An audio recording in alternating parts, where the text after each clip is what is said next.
একটি গ্রামে থাকত রিমন নামে এক দরিদ্র ছেলে। তার বাবা ছিলেন অসুস্থ আর মা মানুষের বাড়িতে কাজ করতেন। রিমন খুব সৎ আর পরিশ্রমী ছিল। সে প্রতিদিন স্কুলে যেত আর বিকেলে বাজারে ছোটখাটো কাজ করত।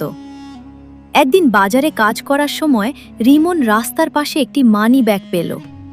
সে খুলে দেখল ভিতরে অনেক টাকা আর গুরুত্বপূর্ণ কাগজপত্র। রিমনের মনে দ্বিধা এলো। এই টাকা দিয়ে তো বাবার চিকিৎসা করাতে পারবো। কিন্তু তার মন বলল, না, এটা আমার না।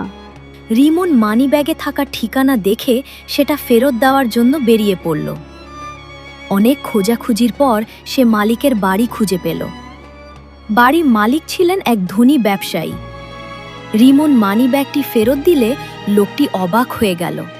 তিনি বললেন, তুমি চাইলে এই টাকা রেখে দিতে পারতে। রিমন শান্তভাবে বলল, স্যার, এটা আমার না, আমি শুধু আমার দায়িত্ব করেছি।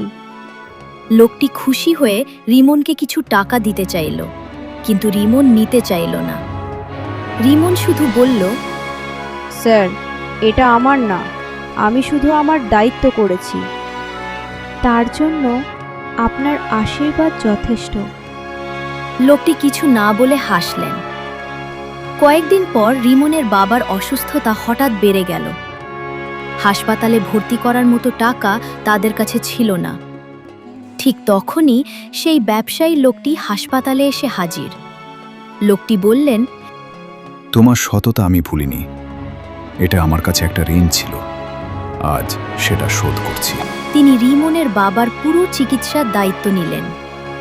রিমন অবাক হয়ে গেল। কয়েক মাস পরে রিমনের বাবা সুস্থ হয়ে গেলেন। রিমন বুঝল, ভালো কাজ কখনো হারিয়ে যায় না, সেটা কোনো না কোনোভাবে ফিরে আসে। বন্ধুরা, এ থেকে আমরা এই শিক্ষা পেলাম যে সততার ফল হয়তো সঙ্গে সঙ্গে পাওয়া যায় না, কিন্তু তা একদিন নিশ্চয়ই ফিরে আসে।